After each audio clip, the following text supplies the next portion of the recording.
Saudi Arabia तेल के भंडार को एंजॉय करते हुए अंकल सैम की जैसी दोस्ती मिलने के बाद इंडिया के साथ एक डीप हिस्टोरिकल टाइज होने के बावजूद 40 साल तक इंडिया को इतना स्ट्रगल क्यों फेस करना पड़ा सऊदी को अपनी साइड लाइन में। So look, the obvious question, why Saudi is so important for India. इसके पीछे देख दो मोटे मोटे कारण है। जैसे ही पार्टीशन हुआ था, पाकिस्तान को फुल सपोर्ट मिला था सऊदी की तरफ से, since both share same religions, so उनको पूरा सपोर्ट मिला। एंड साउथ में सपोर्ट के नाम पे उनको aids and military alliance of America भी मिला, बट इंडिया के पास ऐसा कुछ नहीं था। Then how India manage to do this? Today we want to be sure that this relation is maintained and improved for the Because India has struck a new defense partnership, frankly an unlikely one. Narendra Modi is meeting with the Crown Prince. On Monday, Indian warship INS Kochi arrived in Saudi Arabia. चलो तो कहानी को थोड़ा आगे बढ़ाते हैं। 1955 Saudi king visiting India for the first time.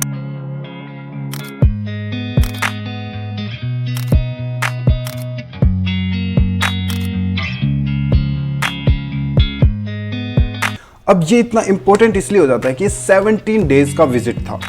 अब इसमें सऊदी किंग डिसाइड करते हैं कि वो इंडिया के हिस्टोरिकल सिटीज में जाएंगे, एंशिएंट सिटीज में जाएंगे, तो वो चूज करते हैं सबसे पहले वाराणसी जाना। अब जैसे ही वो वाराणसी जाते हैं तो वहाँ पर देखते हैं कि सारे मंदिरों पर कवर था, सारे मंदिर बंद थे, उनमें कोई पूजा पाठ नहीं हो रही थी। ये एक कॉन्ट्रोवर्शियल था। तो गाइस, इससे तो आप यही समझ ही गए होंगे कि इंडिया कितना विलिंग था कि सऊदी उनके सपोर्ट में आ जाए। यहाँ से चीज़ें बदलती है जब निकिता क्रुश्चेव 1955 में ही इंडिया को विजिट करने आते हैं।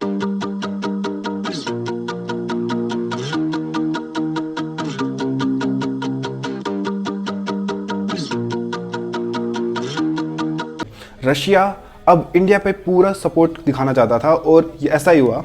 रशिया ने इंडिया को पूरा सपोर्ट देना चालू कर दिया एंड इसकी वजह से रशिया को काफ़ी problem I. But India now on the world stage. अब इंडिया को ज़्यादा ब्रिटेन के बारे में नहीं सोचना था, ना ही वेस्ट के बारे में इतना सोचना था, जिसकी नेहरू की जो पॉलिसी प्राइमरी रहती। सो अब चलते हैं 1965 की वॉर में। इंडिया पाकिस्तान वॉर में Saudi choose Pakistan so as America.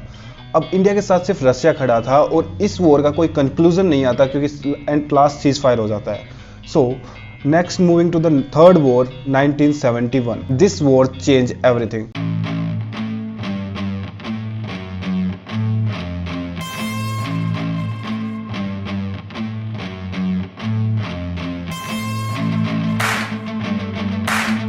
ने प्रूव कर दिया था एक ग्लोबल डोमिनेंस। इंडिया ने एक देश ही नया बना दिया था। इसके बाद America and Saudi realise India's power, but Pakistan को सऊदी का प्रेम अभी भी मिलता रहा क्योंकि उसका एक टुकड़ा पूरा देश बन चुका था ना। तो गाइज, आपको ये पूरी स्टोरी सुनाने का एक पॉइंट था कि आप समझ पाओ तीन चीजें सऊदी अरेबिया के बारे में।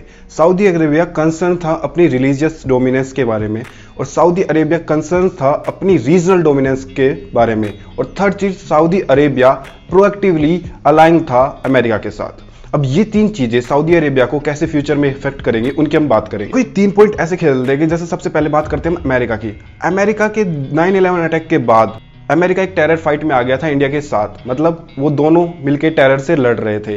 इसी बीच इनकी क्लोजनेस और इंक्रीज हो जाती है। इवेंचुअली सऊदी अरेबिया को भी रियलाइज होता है कि उनको अब इंडिया के साथ और इंगेजमेंट करना पड़ेगा क्योंकि उनका क्लोज अलाई अमेरिका भी अब अलाइन हो रहा है इंडिया पर। तो ये एक फैक्टर था जिसकी वजह से सऊदी क्वाइट क्लोज आ चुके था इंडिया के। अब हम बात करते हैं रीजनल डोमिनेंस की। जब हम पहले देखते हैं तो सऊदी अरेबिया को मिडिल ईस्ट में कोई चैलेंज करने वाला नहीं होता, बट अब के हालात चेंज हो चुके हैं। अब क्या है, टर्की जैसा एक कंट्री खड़ा हो चुका है सऊदी को चैलेंज करने के लिए मिडिल ईस्ट में कि वो एक है कंट्री जो सऊदी अरेबिया को टक्कर दे सकता है। उसके पास भी पूरा नेटो है और रशिया जैसा एक फ्रेंड है। Now these are the things which relate to Saudi Arabia concerns. Saudi Arabia को अलायंस और ढूंढने पड़ेंगे। इस वजह से भी सऊदी अरेबिया काफी क्लोज आ गया था इंडिया के। इंडिया और सऊदी के रिलेशनशिप में पहला जंप मिलता है 2010 की मनमोहन सिंह की विजिट टू रियाद। इसमें मनमोहन सिंह ज्यादातर मुद्दा उठाते हैं टेररिज्म पे, और सऊदी का भी इसमें फुल सपोर्ट मिलता है। और इसके बाद एक पैटर्न सा चलने लग जाता है इंडिया और सऊदी के रिलेशनशिप में, जहां पर 2012 की डिफेंस मिनिस्टर की भी विजिट होती है और जिसमें एक कमेटी का गठन होता है जिसमें रेगुलर इंडिया कोऑपरेशन बढ़ाता है डिफेंस में सऊदी के साथ। तो यूपीए की सरकार ने अपना काम कर दिया था सऊदी के साथ रिलेशनशिप बिल्ड करने पे और एक स्टेज पे लाने पे, लेकिन जैसे ही बीजेपी सरकार आई इसने इस रिलेशनशिप को नेक्स्ट लेवल पे ले गया।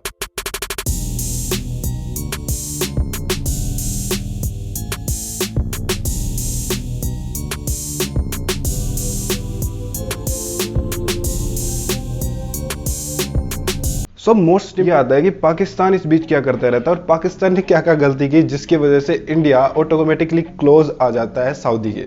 चलिए है तो पानी आता है, तब ज्यादा बारिश आता है तो ज्यादा पानी आता है। इस्लामाबाद ऐसा है, लाहौर ऐसा है, कराची ऐसा है। आपको पानी नजर आएगा जब बारिश होता है। तो देखो, बीजेपी की गवर्नमेंट आने के बाद पाकिस्तान को बीजेपी ने मतलब इंडिया ने कंप्लीटली आइसोलेट करना चालू कर दिया होता है। वर्ल्ड स्टेज पे पाकिस्तान को कंप्लीटली आइसोलेट कर दिया जाता है।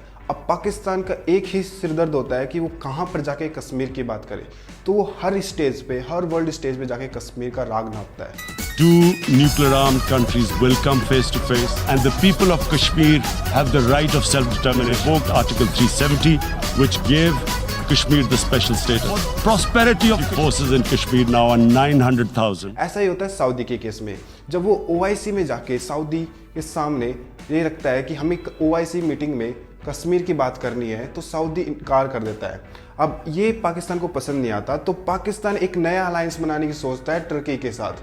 अब ये बैकफायर कर जाता है पाकिस्तान को, क्योंकि सऊदी कभी भी अपनी रिलीजियस डोमिनेंस नहीं खोना चाहता और इसकी वजह से इंडिया, पाकिस्तान और सऊदी के रिलेशन एकदम वर्स्ट पॉइंट पे हिट हो जाते हैं। तो अब एक और क्वेश्चन आप सबके माइंड में आ रहा होगा कि अब पाकिस्तान, अमेरिका, रशिया यही रीज़न है इंडिया के सऊदी के क्लोज आने का? तो नहीं, सऊदी की पॉलिसीज़ भी काफ़ी चेंज हुई है। सऊदी को ये पता है कि आगे आने वाले फ्यूचर में उनका ऑयल पे दुनिया नहीं चलने वाली, तो उनको एक ऐसी कंट्री बनना पड़ेगा जहां पर हर कोई आके इन्वेस्ट करे। सऊदी में रहने वाले लोगों में से सबसे बड़ा एक डायस्पोरा इंडिया का भी है, जो 11 बिलियन रेमिटेंस हासिल करता है हर साल। तो इंडिया सऊदी के लिए एक तरीके से तो ऐसे इंपॉर्टेंट हो जाता है। तो सऊदी अब पूरी दुनिया को ये पोर्ट्रे करने लग रहा है कि सऊदी एक ऐसी कंट्री है जहाँ पर हर आदमी हर किस्म का आके रह सकता है और अपनी ज़िंदगी शुरू कर सकता है एक नए दिशा में। तो ये सब करते हुए सऊदी एक कंजर्वेटिव इस्लामिक सोसाइटी से बाहर निकल के एक लिबरल, मोर सोफिस्टिकेटेड सोसाइटी में बदल रहा है, जो कि इंडिया के लिए बहुत ज़्यादा बेनिफिशियल बन रहा है। सो ये थी पूरी story, how India stole Saudi Arabia.